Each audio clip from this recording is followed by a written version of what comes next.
karena dia mendengar suara perempuan menangis dari balkonnya. Belum sempat hilang rasa takutnya, tiba-tiba dia melihat sosok perempuan di depan kamar mandi mereka. Halo guys, assalamualaikum, selamat datang channel aku. Di video kali ini aku akan kembali menceritakan kisah-kisah horor, yaitu tentang pengalaman orang-orang yang menginap di hotel-hotel angker. Buat kalian yang penakut di skip aja ya, karena ini serem banget sih. Tapi buat kalian yang berani, ayo kita masuk ke ceritanya dan tonton video ini sampai habis ya. Tunggu dulu. Buat kalian yang belum subscribe, subscribe dulu dong.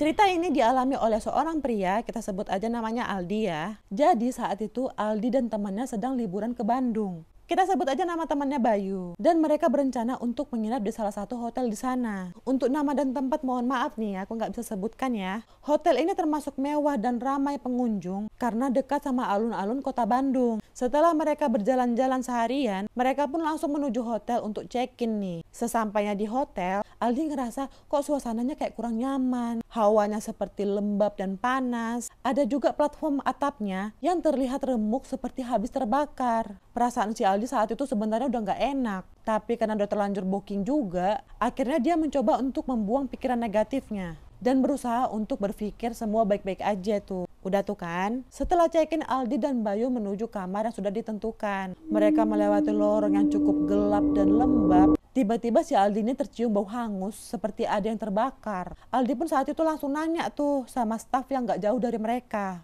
Maaf mas, ini bau hangus apa ya? Seperti ada yang terbakar. Tapi stafnya itu gak menjawab. Malah cuma tersenyum aja gitu. Lalu si Aldi sama si Bayu mulai merinding nih. Karena setelah bau hangus itu hilang, tiba-tiba tercium lagi bau kemenyan yang sangat menyengat.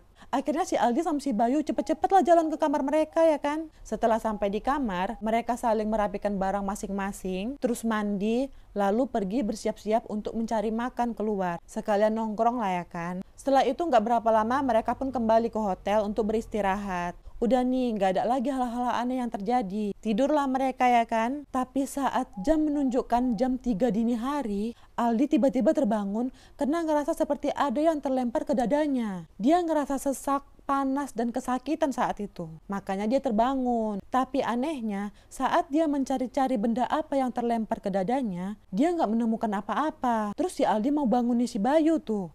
Tapi kok si Bayu lagi duduk di tempat tidur? Kaget lah dia ya kan? Tadi perasaan dia udah tidur, ini kok malah tiba-tiba duduk di jam 3 pula. Dia nanya tuh sama temennya, Bayu, kamu ngapain? Kamu kenapa? Belum lagi dijawab sama si Bayu, tiba-tiba si Aldi mendengar suara perempuan menangis dari balkonnya. Terus dia ngeliat si Bayu yang sudah terlihat pucat dan ketakutan. Tahu nggak? Ternyata apa yang dialami sama si Bayu. Jadi gini, Bayu inilah duluan yang ngerasa seperti ada yang terlempar ke dadanya. Terus dia terbangun tuh, tapi udah dari jam 2. Dicek juga tuh sama si Bayu, apa yang terlempar ke dadanya tadi. Tapi dia nggak nemuin apa-apa. Terus tiba-tiba dia terdiam dan merinding karena dia mendengar suara perempuan menangis dari balkonnya. Belum sempat hilang rasa takutnya, tiba-tiba dia melihat sosok perempuan di depan kamar mandi mereka.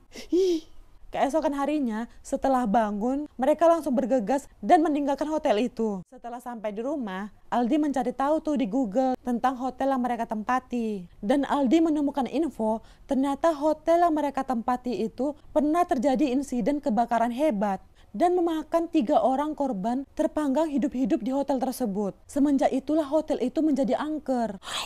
Oke, kita lanjut lagi ke cerita selanjutnya.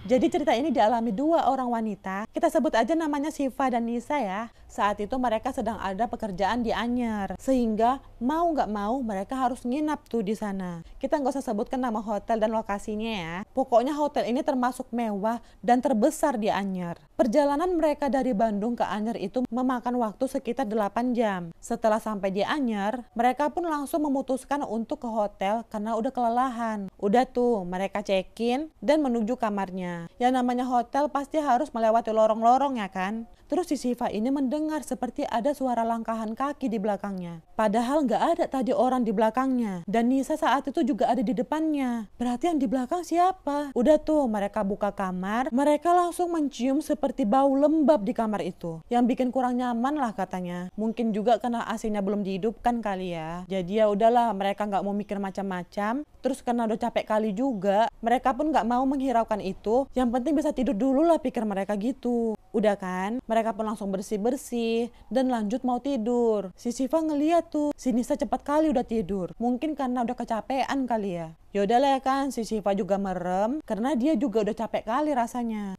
Pas udah mau merem, tiba-tiba dia melek lagi. Karena dia mendengar suara ngorok yang kencang kali. Awalnya dia ngira si Nisa yang ngorok. Tapi setelah dia ngeliat si Nisa, ternyata si Nisa ini nggak ngorok. Terus siapa dong yang ngorok itu? Syifa langsung mendengarkan suara ngorok itu dengan seksama. Ternyata suaranya berasal dari balkon.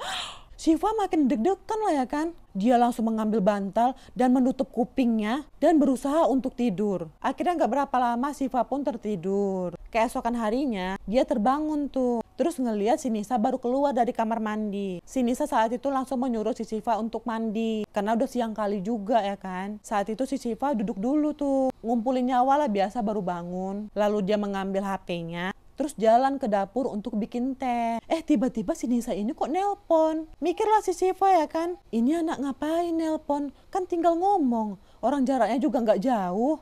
Tapi diangkat tuh sama si Syifa. Dia bener-bener mendengar suara si Nisa di telepon. Sif, tolong bawain laptop aku ya di kamar. Aku udah di resto bawah nih. Kamu cepetan kemari ya. Si Syifa heran. Apanya maksud si Nisa ini? Jelas-jelas tadi dia baru keluar dari kamar mandi. Kok udah di resto aja katanya. Terus dia bilang ya kan, apaan sih Nis? Kan kamu baru keluar dari kamar mandi. Gak usah ngaco deh. Aku juga gak ada lihat kamu keluar. Ini kan udah siang, Sif. Ya kali aku baru mandi. Orang dari tadi aku tungguin kamu tapi nggak bangun-bangun. Ya udah aku tinggal dulu sarapan ke bawah. Terus si Syifa kaget ya kan. Kalau si Nisa udah di bawah, terus yang keluar dari kamar mandi tadi siapa? Syifa pun jalan tuh pelan-pelan melihat ke kamarnya. Ternyata benar, si Nisa nggak ada. Tanpa pikir panjang, Syifa pun langsung lari ke bawah menghampiri si Nisa. Diceritakanlah semua sama si Syifa apa yang baru terjadi. Akhirnya saat itu juga mereka langsung check out dari hotel tersebut. Serem banget kan weh? Padahal hotelnya mewah loh, bukannya abal-abal gitu. Ternyata harga nggak menjamin kenyamanan juga ya kan? Oke, itu dia cerita pengalaman horor di Hotel Angker kali ini. Gimana menurut kalian? Siapa tahu di antara kalian juga mempunyai pengalaman horor di Hotel Angker. Silahkan komentar di bawah ya. Makasih juga buat kalian yang sudah nonton video ini sampai habis. Dan jangan lupa like, komen, dan subscribe ya. Nyalakan juga notifikasinya agar kalian tahu setiap aku upload video baru. Oke, see you next video. Bye-bye!